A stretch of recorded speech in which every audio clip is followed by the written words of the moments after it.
So in last video we have seen the harmful effects of solid waste which are given in the form of chart, and then we are also given here on page number 102 the bottom chart which are the different methods, scientific and eco-friendly methods for waste management.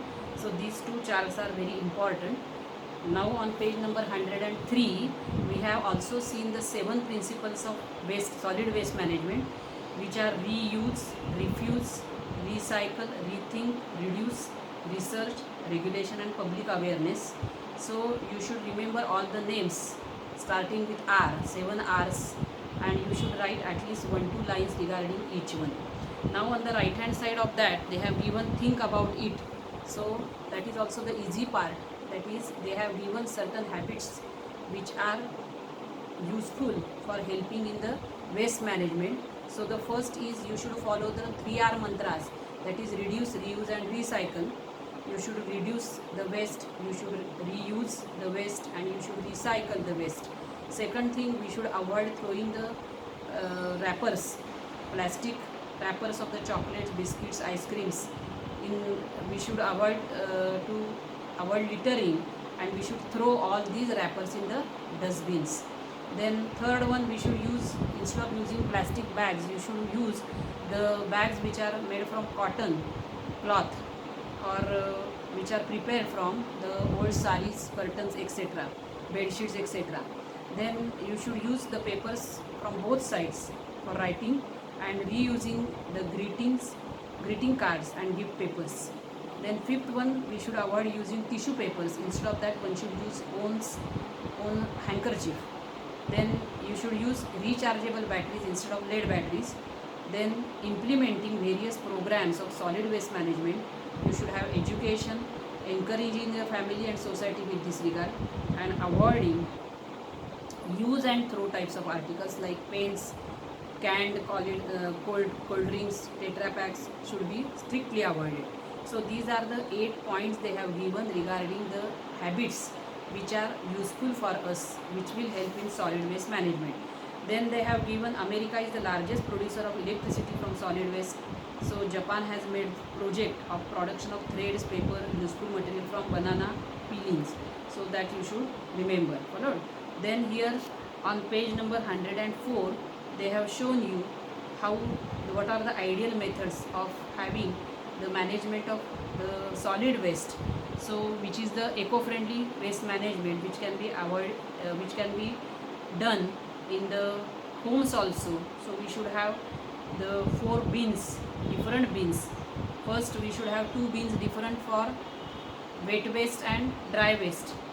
That should be kept separately, and you should keep the papers, plastic, glass, metal separately, so that their recycling will be more convenient. Followed.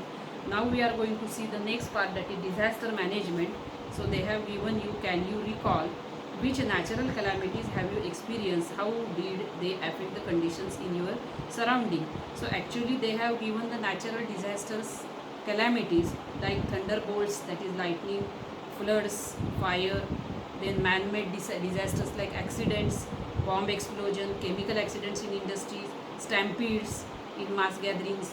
So all these are nothing but the activities which are the natural disaster occurring in or riots all around us from time to time. So their list is given at the bottom, but they have asked a particular one, so you can give or mention particularly in July 2005 heavy rains caused flooding in many parts of Maharashtra, including the large area of Mumbai.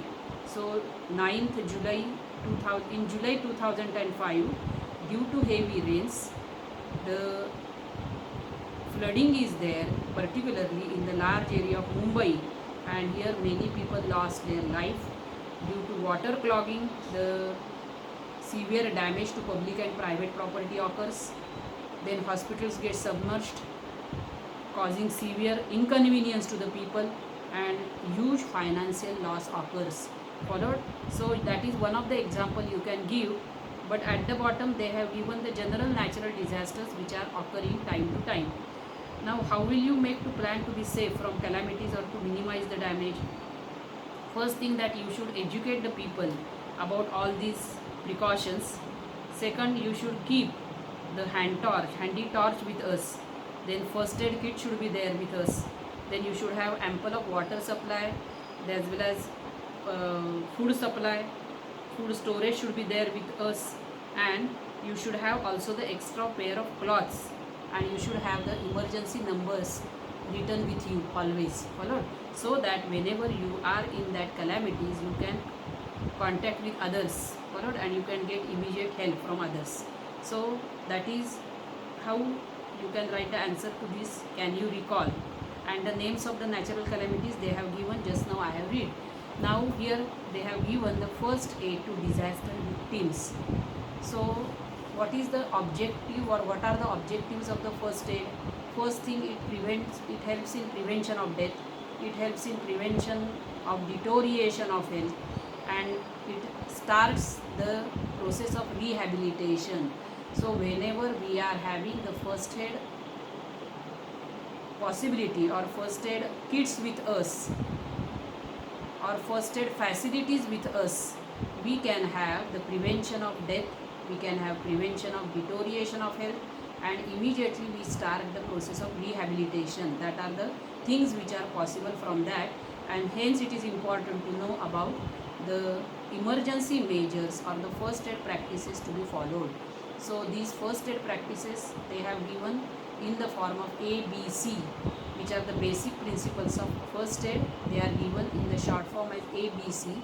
A stands for airways, B stands for breathing, and C for the circulation. So for life and rescue citation, we will have these ABC principles. So airways means if the victim has a difficulty in breathing or respiration, then what you are going to do? You are going to hold the head in the backward in a sloping position, or the chin should be raised so it should be like that. Chin should be raised and the head should be backward, held in the backward sloping position, not like only this will be in the sloping position, and chin should be raised so that respiratory passage remains open. So that is the airway. Then second is the breathing one. So if the breathing has stopped, then you have to give artificial ventilation by mouth to mouth rescue citation, followed. So that is the breathing. And third is circulation. That is if the victim is unconscious, then after giving mouth to mouth respiration twice, the heart should be pressed down hard.